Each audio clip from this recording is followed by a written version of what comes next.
అందరికీ వందనాలండి. అందరూ బాగున్నారు అనుకుంటున్నాను. ఇప్పటివరకు మనం సమూయేలు మొదటి గ్రంథం 1 నుంచి 22 అధ్యాయాలు చదువుకున్నాం. ఈరోజు మనం 23 అధ్యాయం నుండి చదువుకుంటూ వెళ్దాం.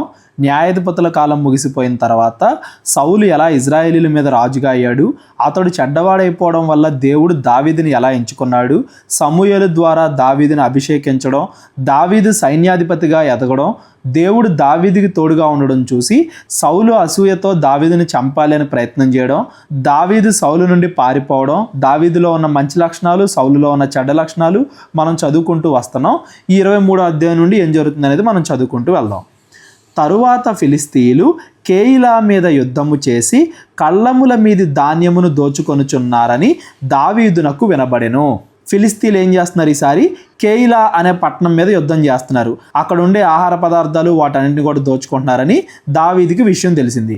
అంతటా దావీదు, నేను వెళ్ళి ఈ ఫిలిస్తీన్లను హతము చేయుదునా అని యెహోవా యొద్ద విచారణ చేయగా. మీరు ఆలోచించండి, దావీదు అప్పటికే సౌలు నుండి, ఇజ్రాయేలుల రాజైన సౌలు నుండి తప్పించుకుని తిరుగుతున్నాడు.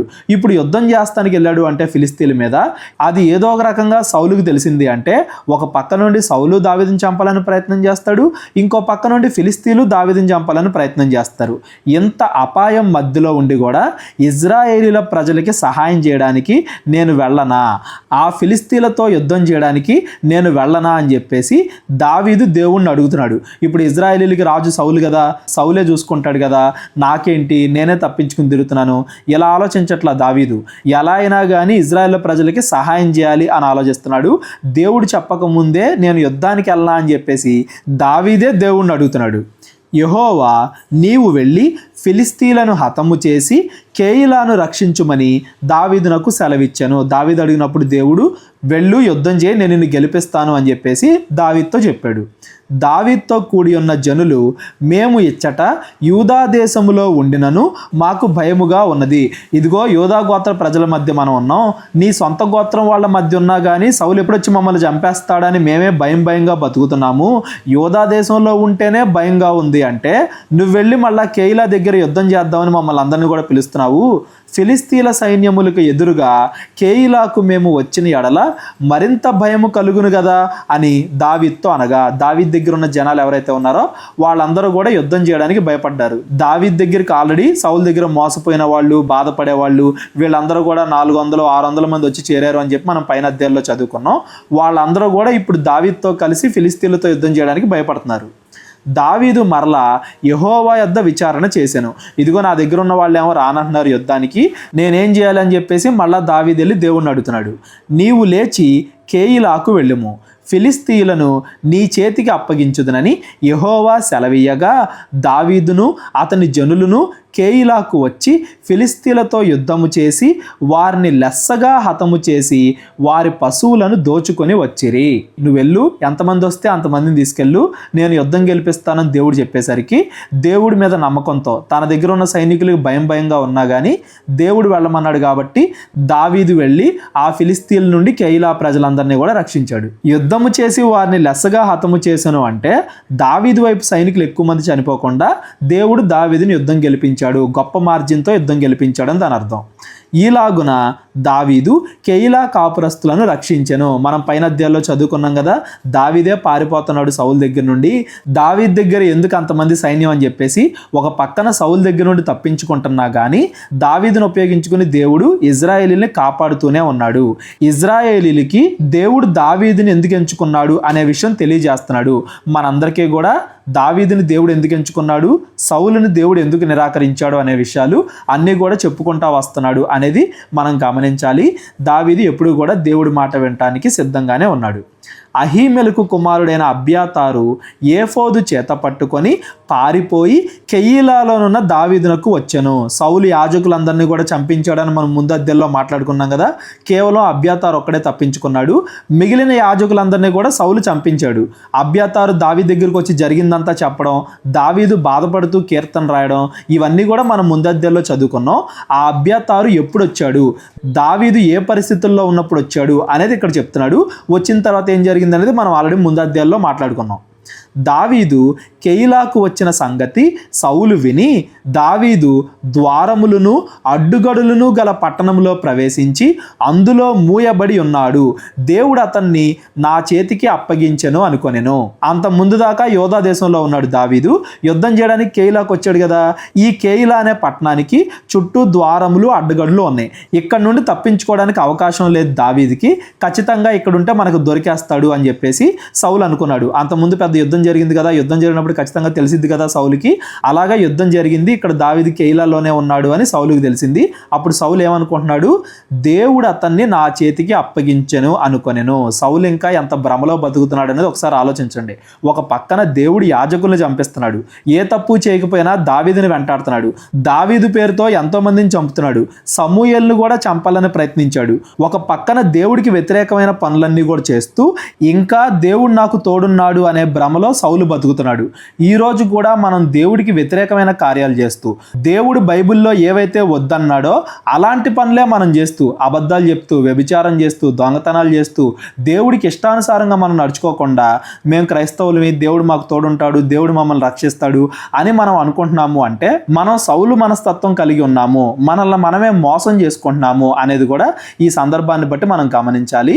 కాబట్టి సౌలు కెయిలాకు పోయి దావీదును అతని జనులను ముట్టడింపవలెనని జనులందరినీ యుద్ధమునకు పిలువనంపెను. తన దగ్గర ఉన్న సైన్యాన్ని అంతటినీ కూడగట్టుకుని కెయిలాకి వెళ్తున్నాడు సౌలు. సౌలు తనకు కీడు చేయను ఉద్దేశించి ఉన్నాడని దావీదు ఎరిగి యాజకుడైన అబ్యాతారును ఏఫోదును తెమ్మనెను. యాజకుల్ని గౌరవించే స్థాయిలో యాజకుల ద్వారా దేవుడి ఉద్దేశాన్ని ప్రజలందరికీ తెలియజేయాలి అనే ఉద్దేశంతోనేమో దావీదు ఉన్నాడు. యాజకుల్ని చంపించినా పర్లేదు అనే ఉద్దేశంతోనేమో సౌలు ఉన్నాడు. దావీదుకి సౌలుకి మధ్య తేడా కూడా మనం ఈ సందర్భం ద్వారా గమనించాలి. అప్పుడు దావీదు, ఇజ్రాయేళ్ల దేవా యెహోవా, సౌలు కెయిలాకు వచ్చి నన్ను బట్టి పట్టణమును పాడు చేయను ఉద్దేశించుచున్నాడని నీ దాసుడైన నాకు రూఢీగా తెలియబడి ఉన్నది. నన్ను బట్టి పట్టణమును పాడు చేయ అనే పదం చూడండి. కేవలం దావీదు అహీమెలకు దగ్గరికి వెళ్ళాడు అని చెప్పేసి 85 మంది యాజకుల్ని చంపించాడు సౌలు. ఇప్పుడు నేను ఈ పట్టణంలో ఉన్నానని చెప్పేసి ఈ పట్టణం మొత్తాన్ని కూడా నాశనం చేస్తాడేమో సౌలు. నా ద్వారా ఈ పట్టణం నాశనం అవడం ఎందుకు, వీళ్ళని కాపాడాలి అన్న ఉద్దేశంతో నేను వచ్చాను, ఫిలిస్తీన్లు అయితే జయించాను, కానీ ఇప్పుడు నన్ను బట్టి సౌలు ఈ పట్టణాన్ని నాశనం చేస్తాడు అని చెప్పేసి దావీదేమో భయపడుతున్నాడు. కెయిలా జనులు నన్ను అతని చేతికి అప్పగించుదురా, నీ దాసుడైన నాకు వినబడినట్లు సౌలు దిగి వచ్చిన ఇజ్రాయేల్ దేవా యెహోవా, దయచేసి నీ దాసుడైన నాకు దాన్ని తెలియజేయమని ప్రార్థింపగా, దావీదు ప్రార్థన చేస్తున్నాడు దేవుడికి. ఏమని ప్రార్థన చేస్తున్నాడు, ఫిలిస్తీన్లతో యుద్ధం చేసి నేను కెయిలా పట్టణాన్ని రక్షించాను కదా, ఆ కెయిలా జనులు మళ్ళా సౌలుకి భయపడి నేను రక్షించానని కూడా గుర్తుపెట్టుకోకుండా సౌలుకి నన్ను అప్పగించేస్తారా, సౌలు నిజంగానే నన్ను చంపడానికి ఈ పట్టణానికి వస్తాడా, లేదా నేను వీళ్ళని రక్షించాను కాబట్టి నన్ను వదిలేస్తాడా, ఏం జరిగిద్దో నాకు తెలియజేయి అని చెప్పేసి దేవుడికి ప్రార్థన చేస్తున్నాడు దావీదు. అతడు దిగి వచ్చునని యెహోవా సెలవిచ్చెను. సౌలు నిన్ను చంపడానికి వస్తున్నాడు అని దేవుడు చెప్పాడు. కెయిలా జనులు నన్ను నా జనులను సౌలు చేతికి అప్పగించుదురా అని దావీదు మరలా మనవి చేయగా, సౌలు అయితే మమ్మల్ని చంపడానికి వస్తున్నాడు, ఇప్పుడు కెయిలా జనులు నా వైపు నిలబడతారా లేదా సౌలు చేతికి నన్ను అప్పగించేస్తారా అని చెప్పేసి మళ్ళా ప్రార్థన చేశాడు దావీదు దేవుడికి. వారు నిన్ను అప్పగించుదురని సెలవిచ్చాను, వాళ్ళు నిన్ను అప్పగిస్తారు సౌలుకి అని చెప్పేసి దేవుడు చెప్పాడు. ఒకసారి ఈ కెయిలా ప్రజల గురించి మనం ఆలోచిద్దాం కాసేపు ఆగి. దేవుడు వీళ్ళని ఫిలిస్తీన్ నుండి రక్షించడానికి దావీదును పంపాడు. దావీదు ద్వారా దేవుడు వీళ్ళని రక్షిస్తున్నప్పటికీ కృతజ్ఞత లేకుండా ఇప్పుడు సౌలు వచ్చి మమ్మల్ని చంపేస్తాడేమో అని చెప్పేసి ఈ ప్రజలు దావీదుని అప్పగించాలని చూస్తున్నారంటే సౌలుకి, వీళ్ళకి దేవుడి ఉద్దేశాలతో పని లేదు, దేవుడు ఏం కోరుకుంటున్నాడు అనే దాంతో పని లేదు, కేవలం వాళ్ళ ప్రాణాలు రక్షించుకోవాలని మాత్రమే చూస్తున్నారు అనేది మనకు అర్థం అవ్వాలి. అయినా కానీ ఆ పట్టణంలో ఉండే కొంతమంది మంచోళ్ళను బట్టో ఆ పట్టణం మీద ఉండే ప్రణాళికను బట్టో వాళ్ళంత చెడ్డవాళ్ళైనా కానీ దేవుడు వాళ్ళని రక్షించాలనే ప్రయత్నం చేస్తూ ఉన్నాడు. దావీదు కూడా తన సొంత ఇజ్రాయెల్ని రక్షించుకోవాలనే ప్రయత్నం చేస్తున్నాడు. వాళ్ళు తనకి ఎదురు తిరుగుతారు అని తెలిసినా కానీ, మేలు చేస్తే తిరిగి మేలు చేయకపోగా కీడు చేస్తారు అని తెలిసినా కానీ వాళ్ళకి సహాయం చేస్తున్నారు, వాళ్ళు బాగుండాలి అని కోరుకుంటున్నారంటే ఇక్కడ దేవుడి మనసును అర్థం చేసుకున్న దావీదు మనసు మనందరికీ కూడా అర్థం అవ్వాలి. మనం కూడా మన జీవితాల్లో చెడ్డవారిగా బ్రతుకుతున్నప్పటికీ దేవుడు మనల్ని ఎప్పుడు కూడా కాపాడాలనే ప్రయత్నిస్తూ ఉంటాడు, మనల్ని మంచిగా మార్చడానికి ప్రయత్నిస్తూనే ఉంటాడు అనేది కూడా ఈ సందర్భాన్ని బట్టి మనం జ్ఞాపకం చేసుకోవాలి. అంతటా దావీదును దాదాపు 600 మంది అయిన అతని జనులను లేచి కేయిలాలో నుండి తరలి ఎక్కడికి పోగలరో అక్కడికి వెళ్ళిరి. దావీదు కేయిలా నుండి తప్పించుకున్న సంగతి సౌలు విని వెళ్ళక మానెను. సౌలు వెళ్ళేసరికి దావీదు అక్కడ నుండి పారిపోయాడు. దావీదు అక్కడ నుండి వెళ్ళిపోయాడని కేయిలా జనుల ద్వారా తెలుసుకొని సౌలు మళ్ళీ వెనక్కి వెళ్ళిపోయాడు. అయితే దావీదు అరణ్యములోని కొండ స్థలముల యందును జీఫు అను అరణ్యమున ఒక పర్వతమునందును నివాసము చేయుచుండెను. ఇప్పుడు దావీదు మళ్ళీ ఎక్కడికి వెళ్ళాడు? జీఫు అనే ఒక అరణ్యానికి, అంటే జీఫు అనే పట్టణం దగ్గర ఉన్న అరణ్యానికి వెళ్ళాడు. సౌలు అనుదినము అతన్ని వెతికినను దేవుడు సౌలు చేతికి అతన్ని అప్పగింపలేదు. సౌలు ఎంత చంపాలని ప్రయత్నం చేస్తున్నా దేవుడు దావీదును రక్షిస్తానే ఉన్నాడు. తన ప్రాణమును తీయుటకై సౌలు బయలుదేరినని తెలుసుకొని దావీదు జీఫు అరణ్యములో ఒక వనమున దిగెను.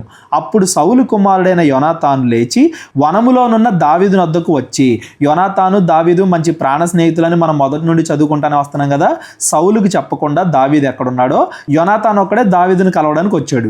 నా తండ్రి అయిన సౌలు నిన్ను పట్టుకొన జాలడు, నీవు భయపడవద్దు, నీవు ఇజ్రాయేలీలకు రాజు అగుదువు, నేను నీకు సహకారినవుదును, ఇది నా తండ్రి అయిన సౌలునకు తెలిసి ఉన్నదని అతనితో చెప్పి దేవుణ్ణి బట్టి అతన్ని బలపరిచెను. ఇంకో రకంగా చెప్పాలి అంటే దావీదుని బలపరచడానికే దేవుడు యోనాతాన్ని దావీదు దగ్గరికి పంపించాడు అని కూడా మనం చెప్పొచ్చు. యోనాతాన్లో ఉన్న మంచి మంచి లక్షణాలు మనం స్టార్టింగ్ నుండి మాట్లాడుకుంటూనే వస్తున్నాం. యోనాతాను ఎంత గొప్ప మనిషి మనందరికీ కూడా ఎంత మంచి మాదిరో మనం ఫస్ట్ నుండి కూడా చదువుకుంటానే వస్తున్నాం. తన సింహాసనాన్ని, డబ్బుని, అన్నిటినీ కూడా త్యాగం చేసి దేవుడి చిత్తానికి లోబడే వ్యక్తి యోనాతాను అని కూడా మనం చదువుకుంటానే వస్తున్నాం. సౌలు చెడ్డవాడిగా అయ్యాడు, నువ్వేం బాధపడొద్దు, దేవుడు మాత్రం నీకు తోడున్నాడు, ఖచ్చితంగా నువ్వు రాజు అవుతావు, నేను నీ వైపే నిలబడతాను, నీకు సహాయం చేస్తాను, భయపడొద్దు అని చెప్పేసి దావీదుకి ధైర్యం చెప్పాడు. వీరిద్దరూ యెహోవా సన్నిధిని నిబంధన చేసుకున్న తరువాత దావీదు వనములో నిలిచెను. యోనాతాను తన ఇంటికి తిరిగి వెళ్ళాను. తన ఇంటికంటే యోనాతాను మళ్ళీ సౌలు దగ్గరికి వెళ్ళిపోయాడు. కానీ దావీదు ఎక్కడున్నాడో సౌలుకి చెప్పట్లా. యెహోవా సన్నిధిని నిబంధన చేసుకున్న తర్వాత అంటే వీళ్ళు అంత ముందే నిబంధన చేసుకున్నారు, ఒకళ్ళ ప్రాణాలు ఒకటి కాపాడాలి అని, వాళ్ళ సంతానాన్ని చంపకుండా ఉండాలి అని వీళ్ళు అంత ముందు నిబంధన చేసుకున్నారని మనం చదువుకున్నాం కదా. మరలా ఆ నిబంధన గుర్తు చేసుకున్నారు అని దాని అర్థం. జీఫీయులు బయలుదేరి గిబియాలోనున్న సౌలు వద్దకు వచ్చి యొషీమోనుకు దక్షిణముననున్న హకీలా మన్యములోని అరణ్యమున కొండ స్థలమందు మా మధ్య దావీదు దిగి ఉన్నాడే, రాజా నీ మనోభీష్టమంతటి చొప్పున దిగిరమ్ము, రాజువైన నీ చేతికి అతన్ని అప్పగించుట మా పని అని చెప్పగా, ఈ జీఫు పట్టణంలో ఉండే ప్రజలు దావీదును మోసం చేస్తున్నారు. సౌలు దగ్గరికి వెళ్ళి అతడు ఎక్కడున్నాడో చెప్తున్నారు, నీ సైన్యం అంతా వెంటబెట్టుకుని రా, దావీదుని నీకు అప్పగించే పని మాది అన్నట్టుగా దావీదుకి ఎదురు తిరిగారు. సౌలు వారితో ఇట్లా నేను, మీరు నా యందు కనికరపడినందుకై మీకు యెహోవా ఆశీర్వాదము కలుగును గాక. మీరు పోయి అతడు ఉండు స్థలము ఏదనేది, అతన్ని చూచిన వాడు ఎవడనేది నిశ్చయముగా తెలుసుకొనుడి. అతడు బహుయుక్తిగా ప్రవర్తించుచున్నాడని నాకు వినబడెను గనుక మీరు బహుజాగ్రత్తగా ఉండి అతడు ఉండు మరుగుతావులను కనిపెట్టి ఉన్న సంగతి అంతా నాకు తెలియజేయుటకై మరలా నా యొద్దకు తప్పక రండి. అప్పుడు నేను మీతో కూడా వత్తును. అతడు దేశములో ఎక్కడ ఉండినను యూదా వారందరిలో నేను అతన్ని వెతికి పట్టుకొందును. అంతకుముందు కూడా ఇలాగే కేయిలాకి వెళ్ళాను, నేను వెళ్ళేలోపు అతడు పారిపోయాడు, అతడు చాలా యుక్తిగా అంటే బాగా తెలివిగా ప్రవర్తిస్తున్నాడు, నేను వెళ్ళేలోపే తప్పించుకుని వెళ్ళిపోతున్నాడు, ఏ పట్టణం ఏ అరణ్యంలో కాదు, అక్కడ ఎక్కడ ఉంటున్నాడు, కరెక్ట్గా ఎక్కడ ఉంటున్నాడు మీరు పూర్తిగా తెలుసుకుని అతన్ని వెంబడించి కరెక్ట్ ఇన్ఫర్మేషన్ నా దగ్గర తీసుకురండి, అప్పుడు నేను కూడా వచ్చి అతన్ని పట్టుకుంటాను, మీ అందరికీ కూడా బాగా ధనాన్ని ఇస్తాను అన్నట్టు చెప్తున్నాడు. అలాగే యెహోవా ఆశీర్వాదం మీకు కలుగును గాక అన్నాడు. చూడండి, అంటే ఇంకా సౌలు భ్రమలోనే ఉన్నాడు, తాను తప్పులు చేస్తూ దేవుడు తనకి తోడున్నాడు అన్న భ్రమలోనే ఉన్నాడు అనేది కూడా మనం గమనించాలి. అంతటా వారు లేచి సౌలు కంటే ముందు జీఫునకు తిరిగి వెళ్ళిరి. దావీదును అతని జనులను యోషీమోనుకు దక్షిణం వైపునున్న మైదానములోని మాయోను అరణ్యములో ఉండగా సౌలును అతని జనులను తన్ను వెదుగుటకై బయలుదేరిన మాట దావీదు విని కొండ శిఖరము దిగి మాయోను అరణ్యమందు నివాసము చేసెను. సౌలు అది విని మాయోను అరణ్యములో దావీదును తరంబోయాను. ఇప్పుడు దావీదు ఎక్కడెక్కడికి వెళ్తున్నాడో ట్రాక్ చేయమని సౌలు కొంతమందిని పెట్టాడు కదా, దావీదు కరెక్ట్గా ఎక్కడున్నాడో తెలుసుకొని దావీదుని చెప్పడానికి సౌలు బయలుదేరుతున్నాడు. అయితే సౌలు పర్వతము ఈ తట్టును, దావీదును అతని జనులను పర్వతము ఆ తట్టును పోవుచుండగా దావీదు సౌలు దగ్గర నుండి తప్పించుకొని పోవాలనని త్వరపడుచూ ఉండెను. సౌలును అతని జనులను దావీదును అతని జనులను పట్టుకొనవలెనని వారిని చుట్టుకొనుచూ ఉండిరి. ఇట్లుండగా దూత ఒకడు సౌలు నద్దకు వచ్చి, నీవు త్వరగా రమ్ము, ఫిలిస్తీయులు దండెత్తి వచ్చి దేశములో చొరబడి ఉన్నారని చెప్పగా సౌలు దావీదును తరుముట మాని వెనకకు తిరిగి ఫిలిస్తీయులను ఎదుర్కొనబోయెను. కరెక్ట్గా దావీదు దొరికేస్తాడు అనే సమయానికి ఒక సైనికుడు వచ్చి, ఇదిగో ఫిలిస్తీయులు యుద్ధం చేయడానికి వచ్చారు, ఖచ్చితంగా మనం వెళ్ళాలి, వాళ్ళందరూ దోచేసుకుంటున్నారని చెప్పేసరికి సౌలు మళ్ళా వెనక్కి తిరిగి వెళ్ళిపోతున్నాడు. కాబట్టి సెలహమ్మలెకోతు అని ఆ స్థలమునకు పేరు పెట్టబడెను. సెలహమ్మలెకోతు అంటే ఆ స్థలము దగ్గర సౌలు జనులు దావీదు జనులు విభజింపబడ్డారు అని దాని అర్థం. అక్కడ వాళ్ళేమో అటు వెళ్ళిపోయారు, వీళ్ళేమో ఇటు వెళ్ళిపోయారు. అలాగ దేవుడు దావీదుని దావీదు జనులని సౌలు దగ్గర నుండి రక్షించాడు అని దాని అర్థం. తరువాత దావీదు అక్కడి నుండి పోయి ఎన్గేదీకి వచ్చి కొండ స్థలముల్లో నివాసము చేయుచూ ఉండెను. అలా సౌలు దగ్గర నుండి తప్పించుకొని దావీదు వేరే చోటకి వెళ్ళిపోయాడు. సమూయేలు మొదటి గ్రంథం 24వ అధ్యాయం కూడా ఈరోజు మనం చదువుకుందాం. 25వ అధ్యాయం నుండి రేపొద్దున మనం చదువుకుందాం. సౌలు ఫిలిస్తీయులను తరుముట మాని తిరిగి రాగా దావీదు ఎన్గేది అరణ్యమందు ఉన్నాడని అతనికి వర్తమానము వచ్చెను. దావీదుని ఎప్పుడు కూడా ఫాలో అవడానికి కొంతమందిని పెట్టాడు కదా, మరలా దావీదు ఎక్కడికి వెళ్ళి ఉంటున్నాడో సౌలుకి తెలిసిపోయింది. ఫిలిస్తీయులను చంపడం కంటే వాళ్ళ మీద యుద్ధం గెలవడం కంటే దావీదుని చంపడమే ఎక్కువ ముఖ్యం అన్నట్టుగా సౌలు ఇక్కడ ప్రవర్తిస్తున్నాడు అనేది కూడా మనకు అర్థం అవ్వాలి. అప్పుడు సౌలు ఇజ్రాయేలీల అందరిలో నుండి 3000 మందిని ఏర్పరచుకొని వచ్చి కొండమేకలకు నివాసములకు శిలాపర్వతముల మీదను దావీదును అతని జనులను వెతుకుటకై బయలుదేరెను. ఈసారి 3000 మందిని అంటబెట్టుకుని వెళ్తున్నాడు దావీదుని వెతకడానికి, దావీదుని చంపడానికి. మార్గమునున్న గొర్రెల దొడ్లకు అతడు రాగా అక్కడ గుహ ఒకటి కనబడెను.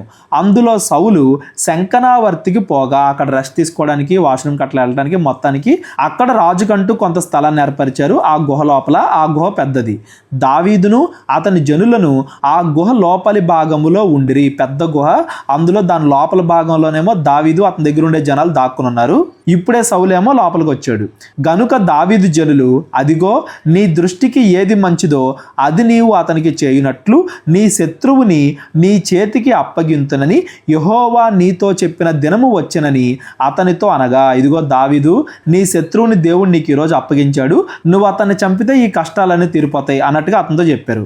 దావీదు లేచి వచ్చి సౌలునకు తెలియకుండా అతని పై వస్త్రపు చెంగును కోసెను. నా ప్రభువునకు నేను ఈ కార్యము చేయను, యెహోవాను బట్టి అతన్ని నేను చంపను అని తన జనులతో చెప్పెను. అసలు మొత్తం దావీదు జీవితానికి ఈ ఒక్క మాటనే మనం సారాంశంగా చెప్పొచ్చు. దావీదు సౌలుని చంపడానికి ఒప్పుకోవట్లేదు. ఎందుకంటే సౌలుని రాజుగా నియమించింది దేవుడు కాబట్టి. యెహోవా చేత అభిషిక్తుడైన నా ప్రభువునకు నేను ఈ కార్యము చేయను. ఒకవేళ దావీదు సౌలుని చంపి రాజు అవ్వాలి అనుకుంటే మనం సమూయేలు మొదటి గ్రంథం, 2వ గ్రంథం, రాజులు ఇవన్నీ కూడా చదువుకోవాల్సిన అవసరం లేదు. డైరెక్ట్గా దావీదు రాజు అయ్యాడు, సౌలుని చంపి అని ఒక్క లైన్లో మనం చదివేసుకునే వాళ్ళం.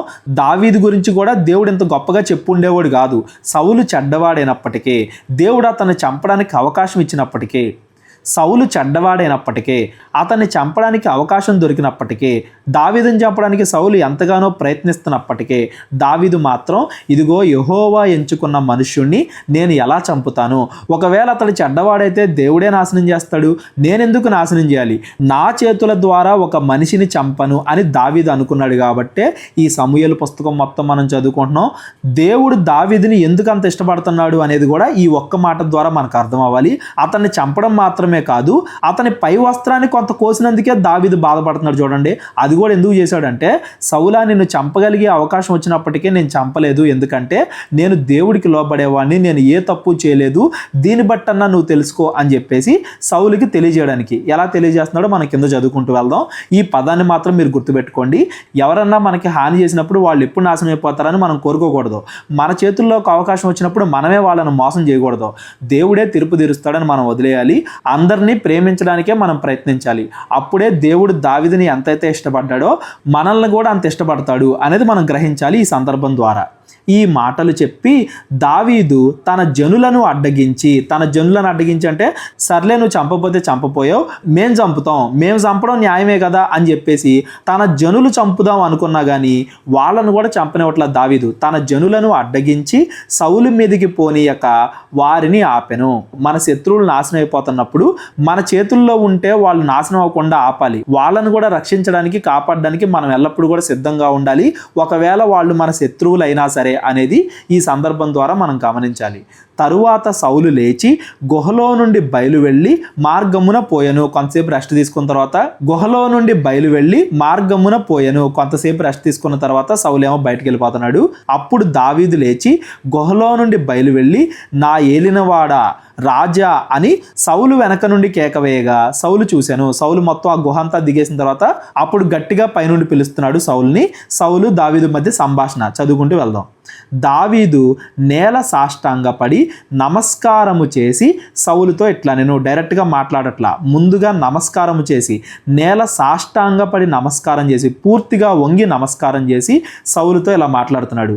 దావీదు నీకు కీడు చేయను ఉద్దేశించి ఉన్నాడని జనులు చెప్పిన మాటలు నీవెందుకు వినుచున్నావు? ఎవరో చెప్పిన మాటలు నువ్వు ఎందుకు నమ్ముతున్నావు? నేను ఎప్పుడన్నా కానీ నీకు కీడు చేశానా? అసలు నేను ఎందుకు నీకు కీడు చేస్తాను? ఆలోచించుము. ఈ దినమున యెహోవా నిన్ను ఏలాగు గుహలో నా చేతికి అప్పగించినో అది నీ కండ్లారా చూచితివే. కొందరు నిన్ను చంపుమని నాతో చెప్పినను నేను నీ యందు కనికరించి ఇతడు యెహోవా చేత అభిషేకము నొందినవాడు గనుక నా ఏలిన వాణ్ణి చంపనని నేను చెప్పి తిని. నా తండ్రి చూడుము, ఇదిగో చూడుము, నిన్ను చంపక నీ వస్త్రపు చెంగు మాత్రమే కోసి తిని గనుక నా వలన నీకు కీడు ఎంత మాత్రము రాదనియు నాలో తప్పిదము ఎంత మాత్రమును లేదనియు నీవు తెలుసుకొనవచ్చును. ఆ మిగిలిన భాగాన్ని దావీదు చూపించేసరికి ఓకే, నన్ను చంపే అవకాశం వచ్చినా కానీ చంపలేదన్నమాట అని చెప్పేసి సౌలుకి అప్పుడు అర్థమైంది. సౌలుని ఏమని పిలుస్తున్నాడండి దావీదు? నా తండ్రి అని పిలుస్తున్నాడు. సౌలా అని కూడా పిలవట్లా, నా ప్రభువా, నా తండ్రి అని పిలుస్తున్నాడు. అంటే దావీదు ఎంత గౌరవిస్తున్నాడు చూడండి. అప్పుడు దాకా తను చంపాలి అని ఎంత ప్రయత్నిస్తున్నా కానీ సౌలు మీద దావీదు ప్రేమనే చూపిస్తూ ఉన్నాడు. అంటే దావీదు హృదయం ఎలాంటిది అనేది మనకు అర్థం అవ్వాలి. సౌలు విషయంలో దావీదు ఏ పాపము చేయలేదు కాబట్టే, ఏ చిన్న తప్పు కూడా చేయలేదు కాబట్టే అంత ధైర్యంగా అడుగుతున్నాడు, నాలో ఏ పాపం ఉంది, ఎందుకు నన్ను చంపాలనుకుంటున్నావు? నీ విషయమై నేను ఏ పాపమును చేయని వాడనై ఉండగా నీవు నా ప్రాణము తీయవలనని నన్ను తరుముచున్నావు. నీకును నాకును మధ్య యెహోవా న్యాయము తీర్చును. ఇదిగో దేవుడు ప్రతిదీ చూస్తున్నాడు, దేవుడే సాక్షి. యెహోవా నా విషయమై పగ తీర్చును గాని నేను నిన్ను చంపను. ఒకవేళ నువ్వు ఏదైనా తప్పు చేస్తే దేవుడే నిన్ను శిక్షిస్తాడు, వేరే రకంగా దేవుడే నీకు మరణాన్ని దయచేస్తాడు, అంతేగాని నేను మాత్రం నిన్ను చంపను. పూర్వీకుల సామ్యము చెప్పినట్లు దుష్టుల చేతనే దౌష్ట్యము పుట్టును గాని నేను నిన్ను చంపను. దేవుడన్నా నిన్ను చంపాలి, లేదా నువ్వు చేసిన చెడ్డ కార్యాలకు నువ్వే చనిపోవాలి, అంతేగాని నేను మాత్రం నిన్ను చంపను. ఇజ్రాయేల్ రాజు ఎవరిని పట్టుకొన బయలుదేరి వచ్చి ఉన్నాడు? ఏ పాటి వాడిని తరుముచున్నాడు? చచ్చిన కుక్కను కదా, మిన్నల్లిని కదా. యెహోవా నీకును నాకును మధ్య న్యాయాధిపతి అయి తీర్పును తీర్చునుగాక. దావీదు తను తాను ఎంతగా తగ్గించుకుంటున్నాడు చూడండి. మామూలుగా ఆలోచిస్తే నాయకులు ఎవరైనా కానీ వాళ్ళని తగ్గించుకోవడానికి ఇష్టపడరు. ఎందుకంటే ఈరోజు వాళ్ళు తగ్గించుకుంటే మిగతా వాళ్ళ ముందు చులకనైపోతామేమో అని భయపడతారు. అలాంటి దావీదు మాత్రం తనని ఫాలో అయ్యే వాళ్ళు ఎంతమంది ఉన్నా కానీ వాళ్ళు ఎన్ని రకాలుగా నువ్వు ఈ పని చేయి, ఆ పని చేయి, ఇతన్ని చంపు, నువ్వు విజయం సాధించు అని తనని మోటివేట్ చేద్దామని ప్రయత్నిస్తున్నా కానీ, ఉరికొల్పుతున్నా కానీ దావీదు మాత్రం ఎక్కడా పాపంలో పడిపోవట్లేదు. తను తాను తగ్గించుకుంటూనే ఉన్నాడు. చచ్చిన కుక్కను కదా, నేను ఎంత చిన్నవాడిని నీతో పోలిస్తే, ఎన్నిక లేని వాడిని, మిన్నల్లిని కదా, ఈగలు దోమలు పురుగులు అలాంటి వాడిని కదా, ఇంత చిన్నవాడిని, ఇంత తక్కువ వాడిని నీతో కంపేర్ చేస్తే నన్ను చంపాలని నువ్వు ఎందుకు ప్రయత్నం చేస్తున్నావు? నేను ఏ తప్పు చేశాను? నీకేం అన్యాయం చేశాను? దేవుడే నీకు నాకు మధ్య తీర్పు తీర్చునుగాక. ఆయనే నీ సంగతి విచారించి నా పక్షమున వ్యాజ్యమాడి నీ వశము కాకుండా నన్ను నిర్దోషినిగా తీర్చునుగాక. జరిగిందంతా చెప్పాడు. చంపే అవకాశం ఉన్నా కానీ చంపలేదని చెప్పాడు. నా తప్పేంటో చూపించమని అడిగాడు. తండ్రి అని పిలుస్తున్నాడు, గౌరవిస్తున్నాడు, తను తగ్గించుకుంటున్నాడు. నా దగ్గరున్న జనాలందరూ కూడా నిన్ను చంపమని చెప్పినా కానీ నేను మాత్రం నిన్ను చంపలేదు అని చెప్తున్నాడు. నీకు నువ్వన్నా చచ్చిపోవాలి, దేవుడన్నా నిన్ను చంపేయాలి, లేదా నువ్వు యుద్ధంలో అన్నా చనిపోవాలి, అంతేగాని నేను మాత్రం నిన్ను చంపను అని చెప్పి బహిరంగంగా చెప్తున్నాడు. దావీదు ఇంత చెప్పేసరికి అప్పుడు సౌలు ఏమంటున్నాడు? దావీదు ఈ మాటలు సౌలుతో మాట్లాడి చాలింపగా సౌలు, దావీదు నాయనా, ఈ పలుకు నీదేనా అని బిగ్గరగా ఏడ్చి దావీదు చెప్పిన మాటలకి, అతడు చూపించిన ప్రేమకి సౌలు కరిగిపోయి, దావీదు నాయన, తండ్రి అన్నాడు కదా, నాయన అంటే కొడుకు అన్నట్టుగా పిలుస్తున్నాడు. దావీదు నాయన, ఈ పలుకు నీదేనా అని బిగ్గరగా ఏడ్చి అంటే పశ్చాత్తాపడుతున్నాడు అని దాని అర్థం. దావీదుతో ఇట్లా, నేను యెహోవా నన్ను నీ చేతికి అప్పగింపగా నన్ను చంపక విడిచినందుకు ఈ దినమున నీవు నా అపకారమునకు ఉపకారము చేసిన వాడవై నా ఎడల నీకున్న ఉపకార బుద్ధిని వెల్లడి చేసేతివి గనుక నీవు నాకంటే నీతిపరుడువు. గుర్తిస్తున్నాడు సౌలు, నీవు నాకంటే నీతిపరుడువు. నేను నిన్ను చంపాలనుకుంటున్నా, అయినా నువ్వు నన్ను కాపాడాలనే ప్రయత్నిస్తున్నావు. నన్ను చంపకుండా ఈరోజు నన్ను విడిచిపెట్టావు. నేను నీకు అన్యాయమే చేసినా నువ్వు మాత్రం నాకు ఉపకారమే చేసావు. ఒకనికి తన శత్రువు దొరికిన ఎడల మేలు చేసి పంపివేయునా? ఈ దినమున నీవు నాకు చేసిన దాన్ని బట్టి యెహోవా ప్రతిగా నీకు మేలు చేయునుగాక. శత్రువు దొరికితే ఎవరు కూడా వదిలిపెట్టరో అలాంటిది నువ్వు నన్ను వదిలిపెట్టావు. దేవుడు నీకు ప్రతిఫలం తీర్చునుగాక. నిశ్చయముగా నీవు రాజు అగుదు అనియు ఇజ్రాయేలీల రాజ్యము నీకు స్థిరపరచబడుననియు నాకు తెలియను. ఖచ్చితంగా నువ్వు రాజు అవుతావు నాకు తెలుసు, అందుకే నిన్ను చంపాలనుకున్నా. అయినా ఈరోజు నువ్వు చూపించిన ప్రేమను బట్టి నేను పశ్చాత్తాపడుతున్నా. నువ్వే రాజు అవుతావు, రాజ్యం నీకు స్థిరపడుతుందని నాకు తెలుస్తుంది. కాబట్టి నా తరువాత నా సంతతి వారిని నీవు నిర్మూలము చేయకుండునట్లును, నా తండ్రి ఇంటిలో నుండి నా పేరు నీవు కొట్టివేయకుండునట్లును యెహోవా నామమున నాకు ప్రమాణము చేయును. నువ్వే రాజు అవుతావు నాకు అర్థమవుతుంది. నువ్వు రాజైన తర్వాత నా కుటుంబాన్ని, నా సంతానాన్ని, నా పిల్లల్ని చంపను అని చెప్పేసి నాకు ప్రమాణం చేయి అని చెప్పేసి సౌలు అడుగుతున్నాడు. అంతటా దావీదు సౌలునకు ప్రమాణము చేశాను. వీళ్ళిద్దరూ కూడా ఇంకా దూరంగానే ఉన్నారు, అది మీరు గమనించాలి. దూరంగానే ఉండి మాట్లాడుకుంటున్నారు. దావీదు ప్రమాణం చేశాడు. అప్పుడు సౌలు ఇంటికి తిరిగి వచ్చెను. అయితే దావీదును అతని జనులను తమ కొండ స్థలములకు వెళ్ళిపోయిరి. ఎందుకు కలిసి వెళ్లకుండా సౌలు ఇటు దావీదు అటు వెళ్ళిపోయారు అంటే, ఇంకా దావీదుకి నమ్మకం లేదు, వీళ్ళేమో అతని నుండి తప్పించుకోవడానికి పారిపోతానే ఉన్నారు అని దాని అర్థం. ఇక్కడతో అసలు ఈ పుస్తకం క్లోజ్ అయిపోతే, ఒక పక్కన దావీదు మనకి మంచి మాదిరిగా ఉండేవాడు, సౌలు కూడా మనకి మంచి మాదిరిగా ఉండేవాడు. ఎంత చెడ్డగా అయిపోయినా కానీ సౌలు చివరిలో మారు మనసు పొందాడు. దావీదు ప్రేమను గుర్తించాడు, దేవుడి ప్రేమను గుర్తించాడు, మారు మనసు పొంది మంచిగా మారాడు అని సౌలు గురించి కూడా మనం గొప్పగా చెప్పుకునే వాళ్ళం. కానీ సౌలు గురించి మనం ఎందుకు గొప్పగా చెప్పుకోము అంటే, ఇక్కడ మారు మనసు పొందిన సౌలు అది నిజమైన మారు మనసు కాదు అన్నట్టుగా వెంటనే మరలా తర్వాత అధ్యాయంలోకి వెళ్ళిపోయేసరికి మరలా దావీదుని చంపడానికి ప్రయత్నాలు చేస్తూ ఉంటాడు. అంటే మనసు మార్చుకున్నాడు, మరలా వెంటనే పాపంలో పడిపోతున్నాడు. ఇది నిజమైన మారు మనసు కాదు, ఏదో ఆ సమయానికి ఉద్వేగంలో మాట్లాడేశాడు అన్నట్టుగా మనకు అర్థమవుతుంది. ఈ అధ్యాయంతో ఈ పుస్తకం క్లోజ్ అయిపోతే, సౌలు మంచివాడిగా ఉండేవాడు, సౌలు పరలోకానికి వెళ్ళేవాడు, దావీదు పరలోకానికి వెళ్ళేవాడు. మనం సౌలు గురించి గొప్పగా మాట్లాడుకునే వాళ్ళం, దావీదు గురించి గొప్పగా మాట్లాడుకునే వాళ్ళం. కానీ ఈరోజు కేవలం దావీదు ఒక్కడి గురించే గొప్పగా మాట్లాడుకుంటూ సౌలు లాగా మనం ఉండకూడదని మనం చదువుకుంటున్నాము అంటే ఇవేనండి కారణాలు. మనం కూడా సౌలు లాంటి వాళ్ళమే. ఏదన్నా మంచి మెసేజ్ విన్నప్పుడో, ఏదన్నా మంచి ఉద్వేగం కలిగినప్పుడో, ప్రభు మమ్మల్ని క్షమించి అంటాం, దేవుడి వైపు తిరగాలని ప్రయత్నిస్తాం. మరలా లోకంలోకి వెళ్ళిపోయి మరలా పాపలో పడిపోయి అపవాది చెప్పినట్టుగా వింటాం. ఒక పక్కన మారు మనసు అంటాం, మరలా ఒకసారి పాపంలో పడిపోతూ ఉంటాం. నిజమైన మారు మనసు లేకుండా ప్రతిసారి కూడా పాపంలో పడిపోతూ దేవుడి వాక్యానికి దూరంగా ఉంటే మనం సౌలు లాంటి వారం అనేది మనం గుర్తెచ్చుకోవాలి. దావీదు కూడా అక్కడక్కడ పాపాలు చేసినట్టుగా మనకు కనబడుతుంది. కాకపోతే దావీదు మాత్రం మరలా తిరిగి దేవుడి దగ్గర పశ్చాత్తాపడుతున్నాడు. చేసిన తప్పు మరలా చేయకుండా జాగ్రత్త పడుతున్నాడు. మనం దావీదు వంటి వారమా, సౌలు వంటి వారమా అనేది మనం పశ్చాత్తాపడినప్పుడు అక్కడి నుండన్నా మంచిగా ఉండడానికి ప్రయత్నిస్తున్నామా, లేదా మరలా తిరిగి పద్దాక పాపంలోనే పడిపోతున్నామా? అక్కడి నుండైనా మంచిగా ఉండడానికి ప్రయత్నిస్తున్నామా? వాక్యంలో ఎదుగుతున్నామా? ప్రార్థనలో ఎదుగుతున్నామా? సహవాసంలో ఎదుగుతున్నామా? రోజు దేవుడి గురించి తెలుసుకోవడానికి ప్రయత్నం చేస్తున్నామా? మన తప్పుల్ని సరి చేసుకోవడానికి ప్రయత్నిస్తున్నామా లేదా? ఇలాంటి విషయాలు మనల్ని దావీదుగా మారుస్తాయి. మనం కాసేపు దేవుడి దగ్గర ప్రార్థన చేసి మిగతా జీవితం అంతా లోకంలోనే బ్రతుకుతూ ఉంటే, మనలో ఉన్న పాపాన్ని తీసేయడానికి మనం ప్రయత్నించకుండా వాక్యానికి దూరంగా, ప్రార్థనకి దూరంగా, సేవకులకు దూరంగా మరలా లోకంలోనే బ్రతుకుతూ ఉంటే మనం సౌలు లాంటి వారం అవుతాం. మనం సౌలు వంటి వారమా, దావీదు వంటి వారమా అనేది మనల్ని మనం ప్రశ్నించుకోవాలి. దావీదు జీవితం నుండి మనం చాలా నేర్చుకోవాలి, సౌలు జీవితం నుండి కూడా మనం చాలా నేర్చుకోవాలి.